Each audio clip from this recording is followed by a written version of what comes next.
we're very happy that at this particular air show here, AirVenture 2009, our very good friends at Aviators Hotline, aviatorshotline.com, are supporting us in the mall and helping us produce this video today. You can find all kinds of airplanes for sale and information at aviatorshotline.com.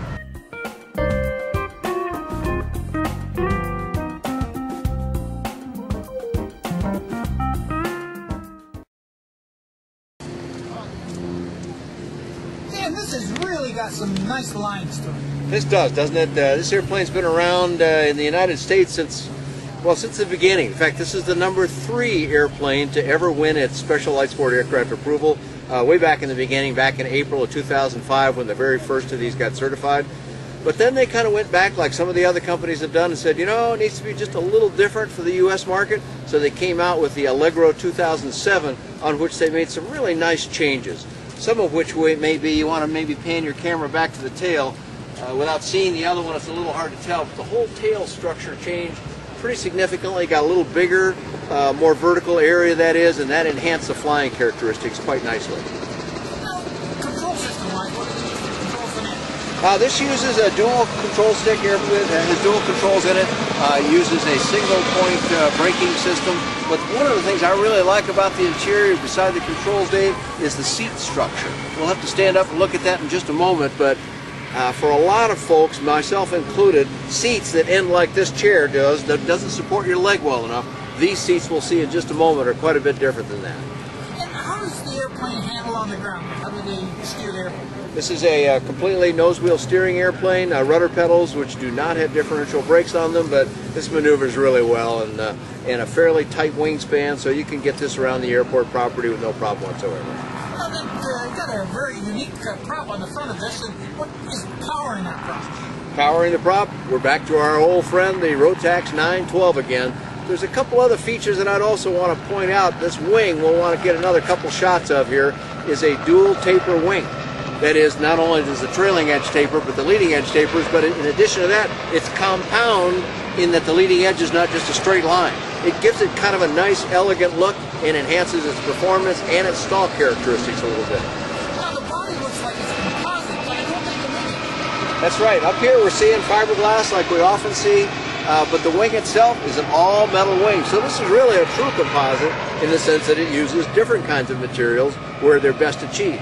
Composite's great for making nice, smooth structures, but metal wings are more easily repaired and are more familiar to an awful lot of pilots. And we'll have a look at the inside. Let's do that, and we'll talk about where the airplane's built today. That's a big change, too. And this is really set up nice. You know, the thing I like about this, we mentioned just a second ago there, is the seats. Now, you know, they look normal in here and all, and they look comfortable too, but what I like is this extension down here that supports your leg a little longer. If you're in an airplane for a long enough time and the seats are real short, you'll tend to notice that with maybe some discomfort in your legs, whereas this one I think is going to, you could probably sit in this all day long. Well, control system-wise, that's, again, a unique system that they've got there for the joystick. It is kind of a little different than even some of the other ones we've seen. So a couple features here worth looking at. First of all, just a regular joystick located in the center of the airplane where either occupant can reach it easily. But when doing instruction, there's another handle over here that an instructor can use. Now the student in a normal situation would sit on the left side and operate this just like a pilot flying solo would. The instructor can join with him and kind of go, no, a little more like this or that. Also, the brake, it's a handbrake situation, but if you look kind of closely down here with your camera, you'll see some notches on here, and that's a parking brake arrangement that I probably can't even squeeze on from my reach right here, but anyway, that'll go down there. It's a hydraulic system, you can see, and with these little notches, you can lock it in for a parking brake add-on. Instrumentation-wise, it looks like, again, they've got a glass panel on it, but also some standard gauges. Yeah, kind of a mixture, which is really sort of the best combination. That way, if you're a guy that's used to, or a gal that's used to round gauges, you've got some of that. They're mostly focused on engine instrumentation here, but they've also got the full complement of electronic instrumentation, the very familiar Dynon that's on so many of these airplanes, and the Garmin 396 or 496. In this case, they've got the 396, but those are on an awful lot of these, plugged into the Air Gizmo dock, and of course their radio stack right here in the center where they're commonly applied.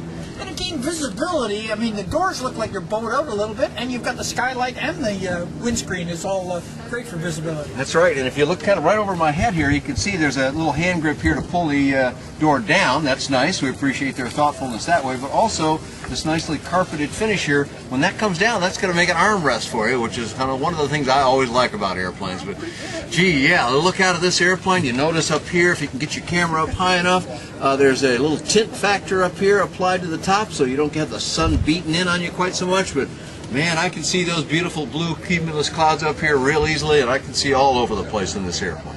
And it looks like all of the control systems are out in the open where you can do a real good pre-flight on them. This one's a little more open, and you can actually, while you work them, you can see them moving back and forth, so you get a real good idea of what's going on. And your fuel controls, well, you can't see it from my perspective, but it's right over there on the pilot side where he can do the fuel shut-off and control his fuel application that way.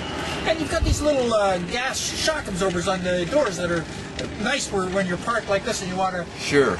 Right next to my head here, so when you flip the door open, you don't have to hold it open while you get out and have it hitting you in the head while you're trying to get out. They pop up, they stay up, and you can also operate this airplane at very slow speeds with the doors open. Now, you wouldn't want to go too fast with that, but you can do it, and that's a neat thing for all of us guys with a little ultralight experience in our blood. The last thing that's really important about this airplane is this has been a Czech-built airplane, and that company ran into some financial troubles, which caused our American importer a little headache, but they've now taken over everything, bought the design rights, bought the tooling, and it's now a made in the USA airplane. It's a Czech designed originally, but it's made in Oregon now from the same folks that are doing the Sadler Vampire that we may visit a little later here in the air show. Okay, this airplane now made in the USA is an all-American product, and to find out more information about it, look at fantasyairUSA.com. That's fantasyairUSA.com.